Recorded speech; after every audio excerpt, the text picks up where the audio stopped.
यदि आप एक फ्रेशर हैं और डिजिटल मार्केटिंग में अपना करियर बनाने की सोच रहे हैं तो इस वीडियो को अंत तक जरूर देखें। हेलो फ्रेंड्स, मैं हूं Paramveer, digital marketing trainer and consultant. तो दोस्तों, आज हम उन 4 मेन पॉइंट्स के बारे में बात करेंगे जो as a fresher digital marketing में करियर बनाने के लिए बेहद ज़रूरी है। Number 1, right beginning. तो डिजिटल मार्केटिंग में एज ए फ्रेशर यदि आप स्टार्ट कर रहे हैं तो सही शुरुआत का होना बेहद ज़रूरी है। डिजिटल मार्केटिंग एक प्रैक्टिकल बेस्ड करियर स्किल है और यदि आप किसी एक्सपीरियंस्ड पर्सन के अंडर में से सीखते हैं तो आपके लिए बेहतर रहता है। तो शुरुआत करने के लिए किसी भी तरीके के डिजिटल मार्केटिंग के कोर्स या इंस्टीट्यूट का चयन करने से पहले आपको किसी ऐसे व्यक्ति से सलाह लेनी चाहिए जो कि डिजिटल मार्केटिंग में खुद काम कर रहा हो, क्योंकि वही आपको सही कोर्स और सही इंस्टीट्यूट का चयन करने में मदद करेगा। And second point is self evaluation.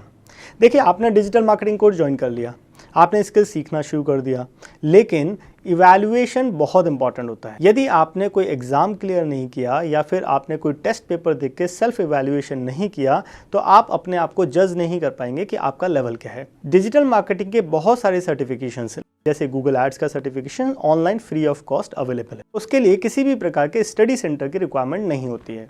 इसलिए कई students digital marketing certifications collect करने के लिए दूसरों की हेल्प लेते हैं। तो मैं आपको खास तौर पर यह कहना चाहूँगा कि ऐसा कभी नहीं करें, क्योंकि आपका करियर सर्टिफिकेशंस डिसाइड नहीं करते।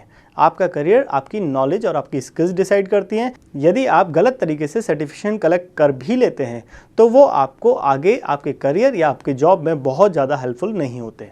और तीसरा पॉइंट है right environment. Digital marketing course completion के बाद में आपके पास में 2 चॉइसेस होती हैं, या तो आप इंटर्नशिप ज्वाइन करें या आप फ्रेशर लेवल पर जॉब में चले जाएं। यदि आप फ्रेशर लेवल पर जॉब में जाते हैं तो नो डाउट आपको कुछ सैलरी ऑफर होती है, और यदि आप इंटर्नशिप करते हैं तो इंटर्नशिप नॉन पेड या पेड दोनों तरीके की हो सकती हैं। यदि आप फ्रेशर लेवल से इस करियर को बिल्डअप कर रहे हैं तो उस केस में आप इंटर्नशिप ज्वाइन करें, फ्रेशर लेवल की जॉब को अवॉइड करें, क्योंकि यदि आप जॉब ज्वाइन करेंगे और आपका एम्प्लॉयर आपको कुछ सैलरी पे करेगा तो उस सैलरी के एवज में वो आपसे कुछ ना कुछ प्रोडक्टिविटी मांगेगा, और वो प्रोडक्टिविटी फ्रेशर लेवल पर आपसे लेने के लिए आपको एक स्पेसिफिक पार्ट पर ही काम कराया जाएगा, जो कि आपके लॉन्ग टर्म में करियर के लिए खतरनाक साबित होगा। यदि आप इंटर्नशिप ज्वाइन करते हैं तो हो सकता है इंटर्नशिप के दौरान आपको कोई भी पे आउट नहीं दिया जाए, लेकिन क्योंकि आप किसी भी कंपनी के लिए लायबिलिटी नहीं है तो आपके पास में लर्निंग की अपॉर्चुनिटी बहुत बड़ी होती है। और आप जब कभी भी किसी भी कंपनी में इंटर्नशिप करें तो सबसे पहले इंटर्नशिप के दौरान आपसे क्या काम कराया जाएगा और आपको क्या सीखने को मिलेगा ये ज़रूर डिस्कस कर लें। और इंटर्नशिप का चयन कैसे करें, इंटर्नशिप का मतलब क्या है और उसके क्या ऑब्जेक्टिव्स एंड आउटकम्स होते हैं, इसके लिए मेरा एक अलग से वीडियो अवेलेबल है, तो आप उस वीडियो को देख सकते हैं। और आखिरी और सबसे इम्पॉर्टेंट पॉइंट, स्टे अपडेटेड।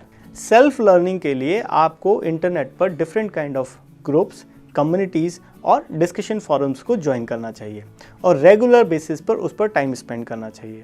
क्योंकि जब जैसे फॉर एग्जांपल आप इंटर्नशिप कर रहे हैं, इंटर्नशिप में कोई टास्क आपको दिया गया, क्योंकि डिजिटल मार्केटिंग इतना वास्ट और इतना डेप्थ है कि कोई भी पर्सन इसके लिए एक्सपर्ट नहीं हो सकता।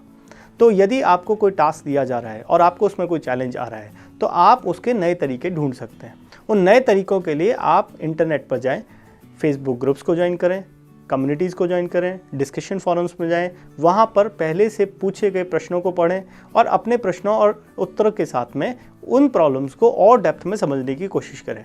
ये आपकी सेल्फ लर्निंग प्रोसेस को बढ़ाएगा और ड्यूरिंग दिस लर्निंग पीरियड आपका हॉरिजन बहुत बड़ा हो जाएगा। और एक बोनस टिप जो मैं आपको इस वीडियो में देना चाहता हूँ वो ये है कि आपको रिकॉर्ड रखने की आदत डालनी चाहिए, क्योंकि आपने जो प्रॉब्लम आज सॉल्व की हो सकता है आने वाले 2 महीने, 3 महीने, 4 महीने करियर में आपको वो प्रॉब्लम दोबारा ना आए, लेकिन हो सकता है फर्दर आप दोबारा किसी नए प्रोजेक्ट पे काम करो और सिमिलर काइंड ऑफ प्रॉब्लम आपको फेस करनी पड़े। तो उस समय आपका टाइम वेस्ट ना हो, इसके लिए ज़रूरी है जो भी आज आप सीख रहे हैं उसके लिए नोट्स बनाएं, उसके लिए रिकॉर्ड्स रखें और उन रिकॉर्ड्स को रेगुलर बेसिस पर अपडेट करते रहें।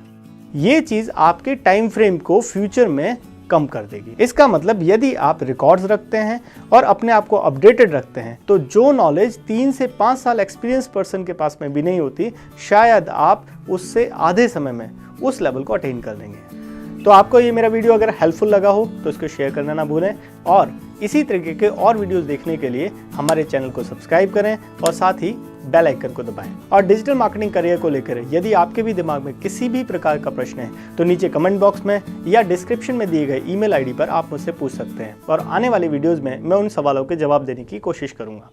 Thank you.